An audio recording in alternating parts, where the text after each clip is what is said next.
Okay. So, we're gonna go and start our non-contact forces. So if you wanna make sure your notes are out, that is fantastic. What do you think of when you think of non-contact? Or let me ask you this, what does contact mean? What is contact?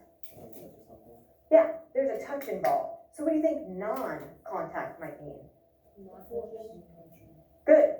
Non means not, right? So no touching, okay? So that's kind of what we're gonna look at in this unit. Right?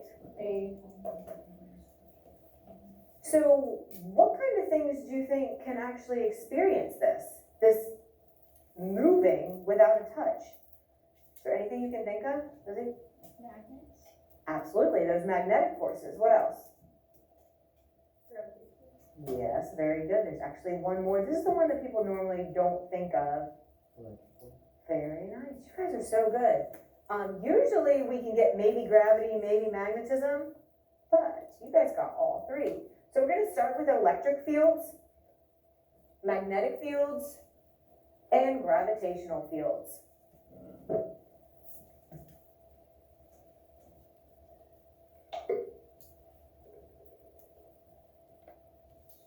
Notice that with the fields, there's these little models. Most of the models are going to show with arrows.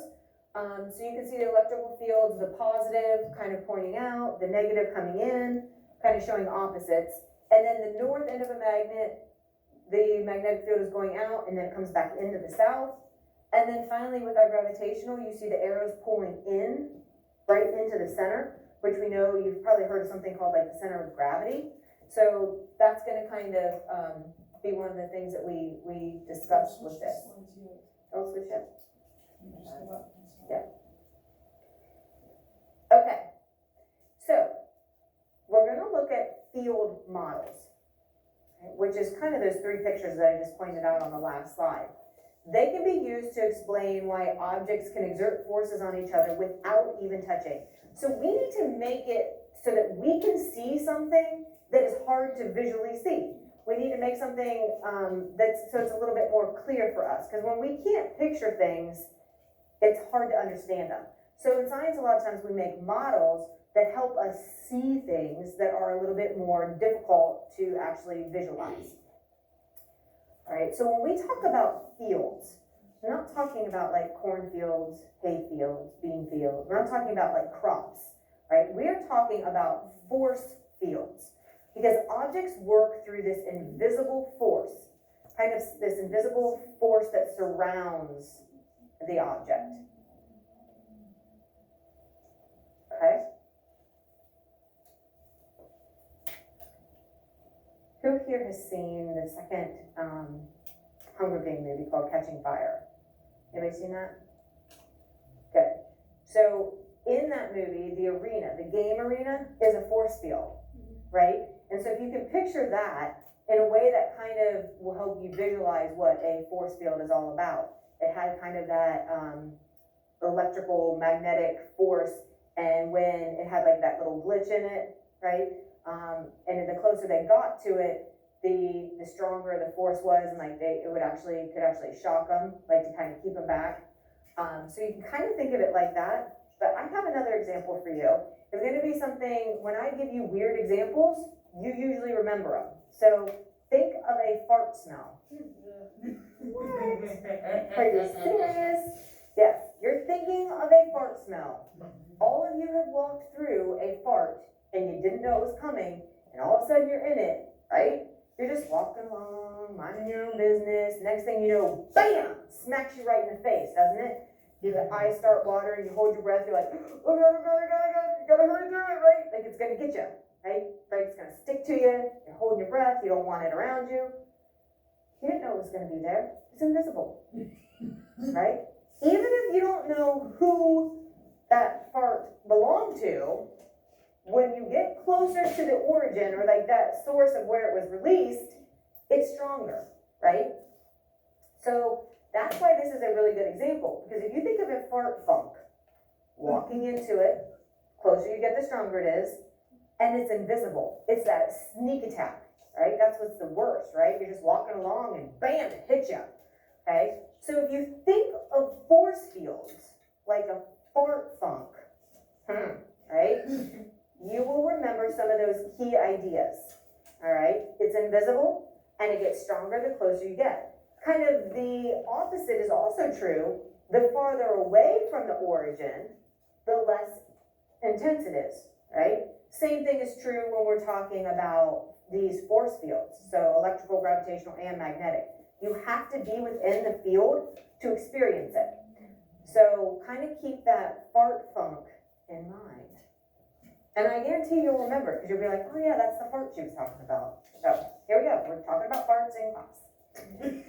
All right, the second thing that you have to remember is if you have another object that gets an appropriate property, or it has an appropriate property, and it gets placed in the region or field or area of another one, the force can be exerted on it.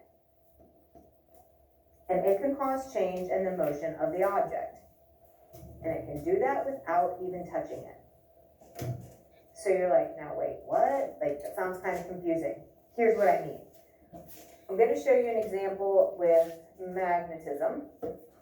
So for electrical, magnetic, and gravitational, they all have their own unique appropriate property. And what I mean by appropriate property is it has to have that it factor. It has to have that certain quality so that it will react to the force field. The force field's there, it's going on. Just like that fart funk is going on.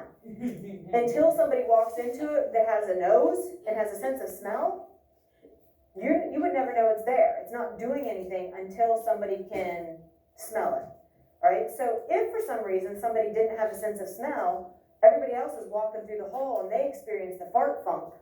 But if somebody with no sense of smell walks through it, they're gonna be like, what? Like, they don't have the appropriate property of smell, okay?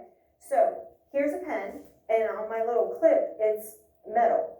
It is magnetic, so it's going to magically pick up my magnet. So I know this metal is magnetic because it is attracted to my magnet. Hold that thought. Hello? Okay, I'll send her. Cheyenne, you're getting signed out. You have an appointment. How many people in this class are going to sign up? Don't know, apparently, I think I'm gonna start, Feeling a little bit, Lonely. yes. Okay, so here I have the appropriate property of magnetism. Now, I don't. My force field has not been turned off. My magnet is not broken. My problem is that I am using the plastic part of the pen. Bye, Cheyenne. Have a good night. It's not experiencing the force of magnetism. The force of magnetism is still there. I just need the appropriate property. And that's all that means. Okay? So kind of keep that in mind. For all three of our non-contact forces, there's going to be a unique property that they have to have. So the force is going on. It's happening. It's just not going to be able to affect anything because the other things around it do not have that appropriate property. Does that make sense a little bit better now? Yeah. Good. Okay, so let's talk about electric fields. Electric fields exist around objects with an electric charge. Okay, with an electric charge. We're going to talk a lot about electric charge and what that means here in the next couple of days. So, if you put a second object with a charge and place it in the field, then the two objects are going to experience electrical forces that can either attract them, which is a coming together. They can repel them, right? And that all depends on the charges that are involved. So if you have two positives, they're going to push away. Two negatives, push away. A positive and a negative, they attract. Oh, because when the train sets where you get the cart turned backwards, the cart pushes away. Yeah. I used to do that all the time. Definitely. That's a great example.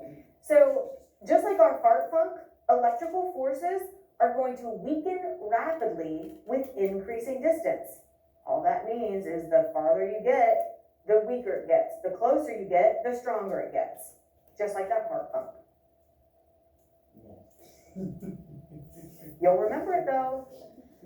I have learned to deal with your 8th grade minds. I know what makes things click.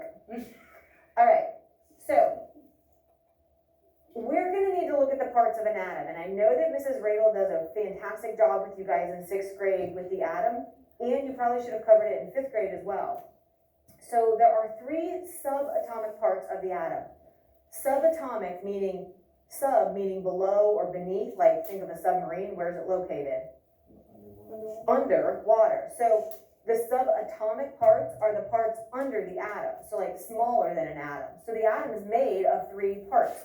Who knows what some of them are? There's 3, and they each have some kind of a charge. Neutron. What charge does it have? No charge or neutral. Proton and what charge?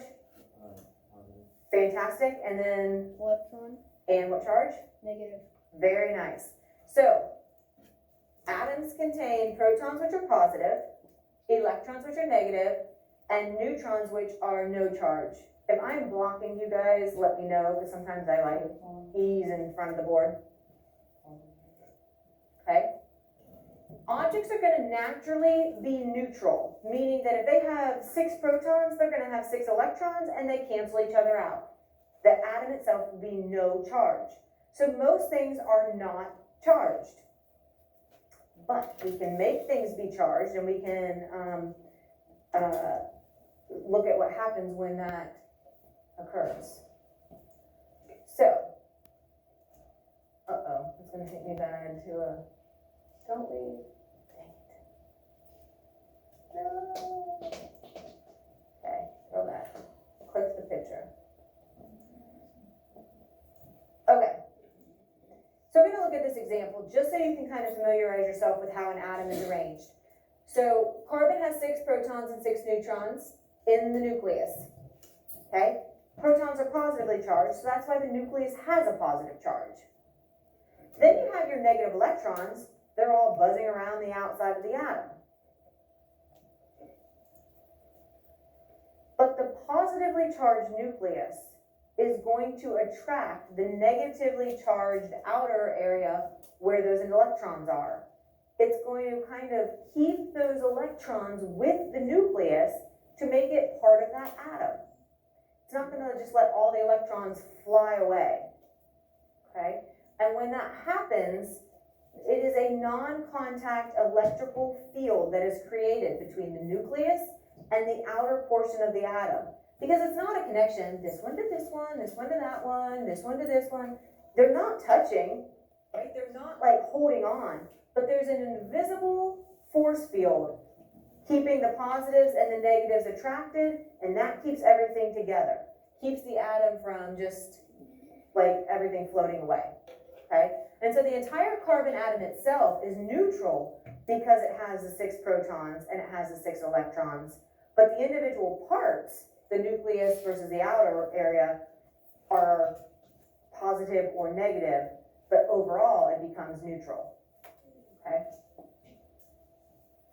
All right, we are going to stop there. We have at least the first 2 minutes of this video would be really nice to get in. So if you want to put your notes away, you can do that. We do have a lot of study jams that we'll watch this year. This is the first one, I think, so far. Make sure you're packing up quietly and then give me your attention up front.